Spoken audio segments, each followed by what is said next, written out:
Die gesegde is, 'n land het nie vriende nie, net belange. Waar laat die verkiesing van president Trump die boere in Suid-Afrika? Nou in saai wil ons nie daarop aanspraak maak dat ons enige spesiale kontakte met die Trump-regering het of dat ons binnebaan inligting het nie. Nou wat ons wel het, is baie goeie vriende in georganiseerde landbou in die VSA, met wie ons al 'n baie lang pad stap, verskeie internasionale veldtogte saam geloods het en ongelooflike ondersteuning gekry het op multilaterale vergaderings oor resolusies soos byvoorbeeld oor plaasmoorde en landelike veiligheid en oor onteiening sonder vergoeding. En daardie vriende van ons het die binneoor van die Amerikaanse regering en ons is gedurig met hulle in kontak. Wat ek graag wil deel vandag is juis dit wat ons van hulle afhoor. Hulle sê vir ons, Trump is nie pro of anti-Suid-Afrika nie. Maar dieselfde geld nie die ANC nie. Trump voel anders oor die ANC as wat hy oor Suid-Afrika voel. Want sê hy, ons het al die verkeerde vriende in die regering in Suid-Afrika gehad oor die afgelope 30 jaar. Natuurlik verwysende na Hamas, die Russe, Iran, China. En aan jou vriende word jy geken. Hulle sê vir ons, daar is vir hulle 'n groot kloof tussen sê en doen, en veral hoe daar gedoen word. Die feit dat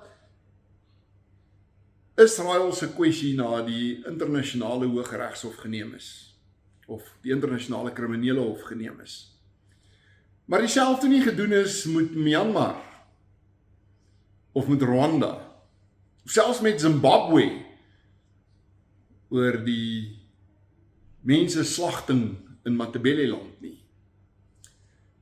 Dit laat die Trump-regering vir ons en vra. Suid-Afrika is afgegradeer na rommelstatus, omdat ons nie behoorlik handvatsels het op die meganismes waardeur geld gewas word, onder andere deur terroriste groepe nie. En dit is baie beslis nie in belang van die VSA, dat ons daardie skuiwergate oophou vir allerhande groepe met 'n bedenklike agtergrond of motiewe nie. Ons het onsself verseker nie gunste gedoen in Suid-Afrika, toe ons probeer het om skelm 'n Russiese skip, die Lady R, te laai in Simonstad nie. En dan is daar die algemene houding in toesprake van onder andere president Ramaphosa teenoor Trump, maar hy net in die afgelope week amper lyk of hy gespoeg gaan plak het uit 'n toespraak wat Mugabe so ongeveer 15 jaar gelede gemaak het, toe hy die Verenigde Koninkryk aangevat het nie. Gesê het, man, bepaal julle by Engeland en los ons om met Zimbabwe te maak wat ons wil nie. Deur te probeer om grootmeneer te speel in die verhouding tussen Suid-Afrika en die VSA, is daar 'n paar wigte en teenwigte waarmee nie rekening gehou word nie.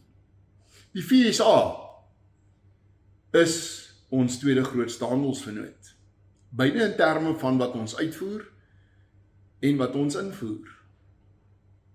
Suid-Afrika het die VSA as 'n handelsvennoot baie meer nodig as wat hulle ons het. Dit is baie maklik om te sê dat AGOA, 'n ooreenkoms waar volgens ons allerhande produkte, veral in die landbousektor, sonder tariewe kan uitvoer na Amerika toe. Dit is baie maklik om te sê dat dit nie so belangrik is nie. Veral as jy nie die boer is wat afhanklik is van die FSA as 'n mark nie. En as ons nie daardie dollars verdien nie, kan ons nie daardie ondernemings in die wynbedryf, in die wildbedryf, en baie ander landboubedrywe, vrugte en verwante bedrywe, in stand hou op plase en elders in die waardeketting nie. Kan ons nie daai werkgeleenthede skep nie. Honderde miljoene rande kom Suid-Afrika binne in ontwikkelingshulp, gesondheidshulp. Groot deel daarvan gaan na die platteland toe. Het 'n direkte voordeel vir die plattelandse gemeenskappe. Plaaswerkers kry ook 'n voordeel daaruit.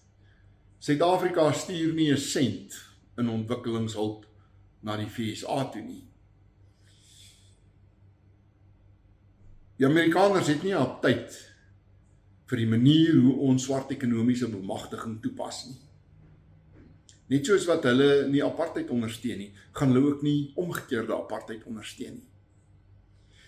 En die hand-oor-hand toename in rasgebaseerde wette, wat afkook in rou diskriminasie op grond van velkleur. Is nie die tipe van goed wat die Trump-regering gaan toelaat nie, inteendeel. Dit, tesame met die ANC spesifiek se houding teenoor landelike veiligheid, plaasaanvalle en plaasmoorde, die ontkenning daarvan, die feit dat hulle nie 'n vinger verroer om dit te probeer keer nie, geen simpatie daarmee toon nie, tot die teendeel. Daar in New York gaan ontken het dat daar so 'n verskynsel soos plaasmoorde is. Gaan nie goed af in die Trump-administrasie nie, sê ons landbouvriende aan die ander kant van die Atlantiese Oseaan. Trump is nie teen Suid-Afrika nie, maar Trump staan baie sterk ten gunste van reëls. Die universele deklarasie vir menseregte, wat insluit eiendomsreg. En die inhoud van die onteieningswet, waar Suid-Afrika 'n soort van sê, dat ons nie sal huiwer om grond te onteien in 'n openbare belang soos in grondhervorming nie. Met ander woorde, ons vat 'n boer se plaas, sodat 'n individu die rekening optel vir 'n nasionale verantwoordelikheid soos grondhervorming nie. Daarvoor het die Trump-administrasie verseker nie sagte ore nie. En daarom moet ons nie verbaas wees as Trump 'n streep in die sand trek by wyse van opskorting van voordele. Of dit nou is in terme van ontwikkelingshulp of sagter toegang tot die Amerikaanse markte nie. En selfs 'n bietjie verder gaan as dit. Die gerugte wat ons hoor, is dat ons nie moet verwag dat daar deur 'n ander bril na ons gekyk sal word, as wat daar na Zimbabwe gekyk is nie. En ons almal weet, hoe kreën die Zimbabweërs nou 2 dekades later nog steeds oor die chirurgies sekure getekende handelsmateriaals wat die FSA ingestel het nie.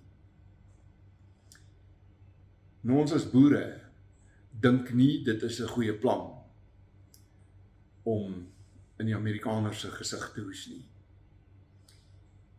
Ons raad aan ons regering sou wees, beskerm jou markte, want dis al wat jy het om vir jouself 'n plek oop te skrob in die mededingende wêreld van die internasionale ekonomie. Vir ons Suid-Afrikaanse boere wat nog 'n plek het op die winkelrakke in die FSA en elders in die wêreld waar ons met dollars betaal en in dollars betaal word, sien ons onsself baie graag as 'n beskaafde land op die snypunt van alles wat die universele deklarasie vir menseregte beliggaam. En daarom kan ons nie onsself vereenselwig met die manier hoe veral die ANC in sy dun ysplek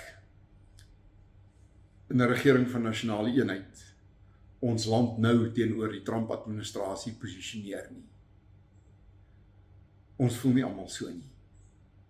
Ons sou graag wou sien dat Suid-Afrika sy kop kan hoog hou, ook binne die ethos van die westerse nalatenskap van vrye handel, vrye mark en demokrasie.